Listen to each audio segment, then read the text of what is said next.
గణతంత్ర దినోత్సవాన్ని పురస్కరించుకొని భారత రాష్ట్రపతి ద్రౌపది ముర్ము ఏర్పాటు చేసిన ఎట్ హోమ్ కార్యక్రమానికి అగ్ర కథానాయిక సమంత హాజరయ్యారు. ఢిల్లీలోని రాష్ట్రపతి భవన్లో నిర్వహించిన ఈ వేడుకల్లో ప్రధాని నరేంద్ర మోడీతో పాటు పలువురు రాజకీయ ప్రముఖులు పాల్గొన్నారు. దక్షిణాది సినీ పరిశ్రమ నుంచి ఒక సమంతకి ఈ ఆహ్వానం అందడం ప్రత్యేకతను సంతరించుకుంది. ఈ కార్యక్రమంలో పాల్గొనడం పట్ల సమంత ఆనందం వ్యక్తం చేశారు. ఇది తన జీవితంలో ఎప్పటికీ మరిచిపోలేని అనుభవమని వ్యాఖ్యానించారు. ఈ సందర్భంగా ఆమె తన సోషల్ మీడియా ఖాతాలో భావోద్వేగభరితమైన పోస్టును పంచుకున్నారు.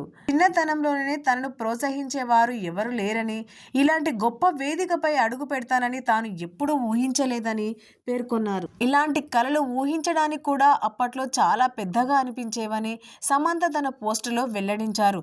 తనకు ఇంతటి గొప్ప అవకాశం కల్పించిన దేశంలో పుట్టడం తన అదృష్టమని పేర్కొంటూ ఈ గౌరవానికి ఎప్పటికీ కృతజ్ఞురాలిగా ఉంటానని ఆమె రాసుకొచ్చారు. రాష్ట్రపతి భవన్లో జరిగిన ఈ వేడుక తన జీవితంలో ఒక ప్రత్యేకమైన మైలురాయిగా నిలిచిందని ఆమె వ్యాఖ్యానించారు. ఇదిలా ఉండగా సమంత ప్రస్తుతం తెలుగులో స్వీయ నిర్మాణంలో తెరకెక్కుతున్న మా ఇంటి బంగారం చిత్రంలో కథానాయికగా నటిస్తున్నారు. నటిగా మాత్రమే కాకుండా నిర్మాతగా కూడా తన ప్రయాణాన్ని కొనసాగిస్తున్న సమంతకు ఈ గౌరవం సినీ వర్గాల్లోనూ విశేష చర్చకు దారితీసింది.